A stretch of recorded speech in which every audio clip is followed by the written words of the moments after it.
105 নং কামানডাঙ্গা গাঁও পঞ্চায়তৰ সভাপতি নিৰ্বাচনৰ বাবে আৰম্ভ হৈছে বেচা কিনাৰ ৰাজনীতি।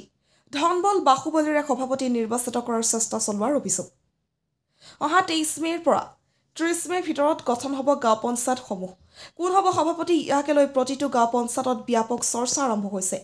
কিন্তু বালাজান উন্নয়ন খণ্ডৰ অন্তৰ্গত 105 নং কামানডাঙ্গা গাঁও পঞ্চায়তত আৰম্ভ হৈছে সদস্য বেচা কিনাৰ ৰাজনীতি। ধনবল বাহুবল আৰু শক্তি প্ৰয়োগ কৰি সভাপতি নিৰ্বাচিত কৰিবলৈ চেষ্টা চলোৱাৰ অভিযোগ উত্থাপিত হৈছে। এইবেলি যিহেতু সদস্যৰ পৰা সভাপতি নিৰ্বাচিত হ'ব, এই সূচক গ্ৰহণ কৰি একাংশই সদস্য কিনাত নামি পৰিছে। 105 নং কামানডাঙ্গা গাঁও পঞ্চায়তখনৰ জয় সদস্য পৰাজয় হোৱা সদস্যৰ লগতে একাংশ শিক্ষকে টকাৰে সদস্য কিনি সভাপতি নিৰ্বাচন কৰাত নামি পৰিছে।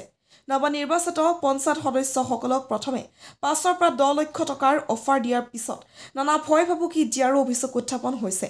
নানা হেঁচা প্ৰয়োগ কৰি জুলুম কৰি সভাপতি নিৰ্বাচিত কৰিবলৈ একাংশই চেষ্টা চলোৱাত পঞ্চায়তখনৰ নৱনিৰ্বাচিত 6 গৰাকীকৈ জয় সদস্যই মানসিক হাৰাশাস্তি আৰু নিৰাপত্তাহীনতাত ভুগিছে। কামানডাঙ্গা গাঁও পঞ্চায়তখনত যাতে চৰকাৰে বান্ধি দিয়া নিয়ম মতে গঠন হয় তাৰ বাবে 6 গৰাকীকৈ জয় সদস্যই অসমৰ মুখ্যমন্ত্ৰীৰ ওচৰত দাবী জনায়। লগতে সদস্যসকলক ভয় ভাবুকি প্ৰদান কৰা বিষয়টো ধুবুৰী আৰক্ষী অধীক্ষক অৱগত কৰিব বুলি সাংবাদিকৰ আগত উল্লেখ কৰে। গোলাপগঞ্জৰ পৰা তপনৰা report, North East Frontier News. নাম শৰিফুল ইছলাম। মই কামানডাঙ্গা 105 নং কামানডাঙ্গা গাঁও পঞ্চায়তৰ আণ্ডাৰত আছোঁ।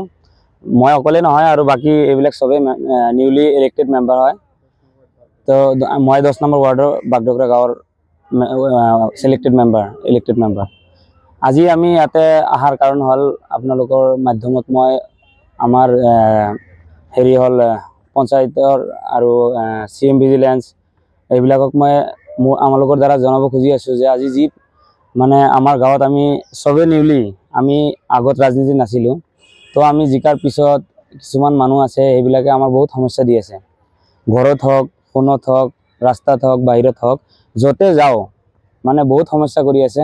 মানে দাম দণ্ডভেদ যিটো টাউনৰ হাতত আছে কয় চববিলাক ইউজ কৰিব।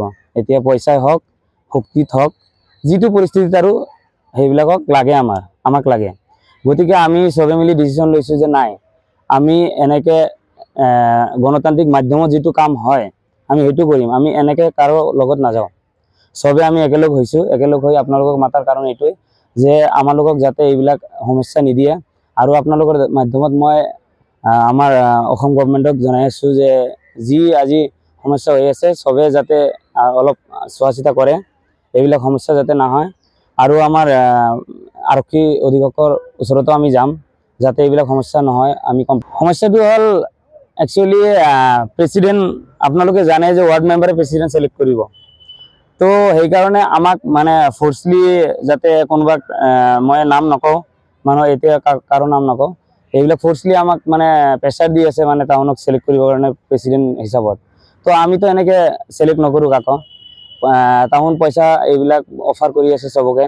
তো আপুনি যিমান পাৰে যাক যিমান কয় 5 লাখ, 10 লাখ, 7 লাখ, 4 লাখ, 3 লাখ যিমান পাৰে সিমান কৈ আছে। তো আমি চবেই কৈছোঁ প্ৰেচিডেণ্টৰ কাৰণে, প্ৰেচিডেণ্টক সমৰ্থন দিয়াৰ কাৰণে।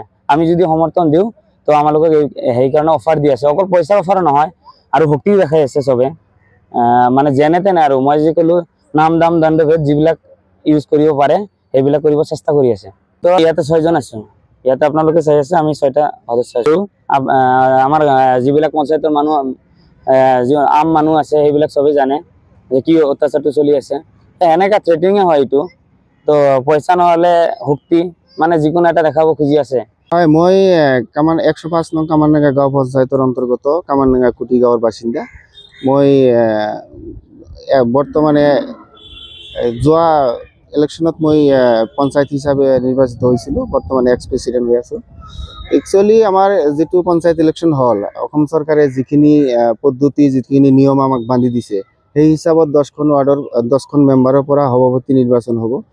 কিন্তু এই 10খন ৱাৰ্ডৰ পৰা 2-3টা ৱাৰ্ডৰ মেম্বাৰসকলে মই জনামতে তেখেতে বাকী যিবিলাক সদস্য নতুনকৈ নিৰ্বাচিত হৈ আহিছে তেখেতক মানে